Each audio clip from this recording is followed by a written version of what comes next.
நீங்கள் எப்படி retotal apply பண்ணணும், அந்த ஃபார்ம் எப்படி டவுன்லோட் பண்ணி எப்படி நீங்கள் அப்ளை பண்ணணும், எங்கே போய் சப்மிட் பண்ணணும் அப்படிங்கிறத இந்த வீடியோ நம்ம பார்த்துடலாம். சரியா?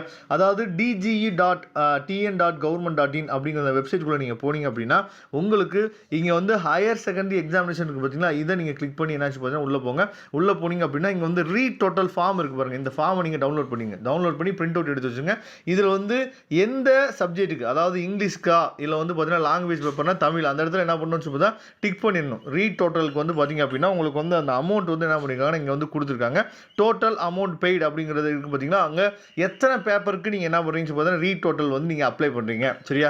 அப்படிங்கிறத நீங்கள் என்ன பண்ணணும் அப்படின்னா இந்த இடத்துல நீங்கள் கொடுக்கணும். அதோட அமௌண்ட் உங்களுக்கு நல்லாவே தெரியும். அதாவது பயாலஜிக்கு மட்டும் 305 ரூபாய் நீங்கள் கட்டணும். ஏன்னா வந்து பயாலஜியில் 2 பேப்பர் இருக்குல்ல, ஜுவாலஜி பாட்னின்னு சொல்லி 2 பேப்பர் இருக்குனால அதுக்கு பயாலஜி மட்டும் நீங்கள் 305 ரூபா கட்டணும். மற்ற எல்லா பேப்பருக்கும் 205 ரூபா. அது எல்லாத்தையுமே நினச்சி பார்த்தீங்கன்னா டிக் பண்ணிடுங்க.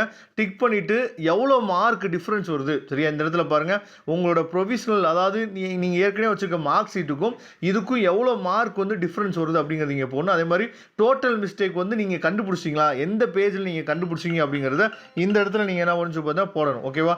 இதெல்லாம் போட்டுட்டு நீங்கள் அந்த கொஸ்டின் நம்பர் கூட நீங்கள் என்னாச்சு பார்த்தா இந்த இடத்துல போடலாம். கொஸ்டின் நம்பர் இல்லைனா பேஜ் நம்பர் அதையும் போட்டுட்டு நீங்கள் இந்த இடத்துல என்னாச்சு பார்த்தீங்கன்னா எத்தனை சப்ஜெக்ட்டுக்கு ரீடோட்டல் நீங்கள் பண்ணுறீங்க அப்படிங்கிறத அந்த சப்ஜெக்டை கவுண்ட் பண்ணி நீங்கள் எழுதி. அதுக்கப்புறம் இங்கே வந்து சிக்னேச்சர் ஆஃப் கேண்டிடேட் ஆர் பேரண்ட்னு சொல்லி பார்த்தீங்கன்னா ஒன்று நீங்கள் சைன் பண்ணுங்கள், இல்லைனா பேரண்ட் வந்து சைன் பண்ணுங்கள். நீங்கள் வந்து டிஇஓ ஆஃபீஸில் போய் கொடுக்கணும்.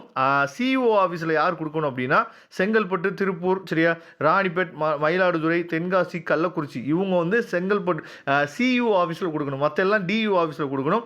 5ஆம் தேதியிலேருந்து 16ஆம் தேதிக்குள்ளே இதை சப்மிட் பண்ணணும். தேங்க்யூ. நம்ம நெக்ஸ்ட் வீடியோ பார்க்கலாம்.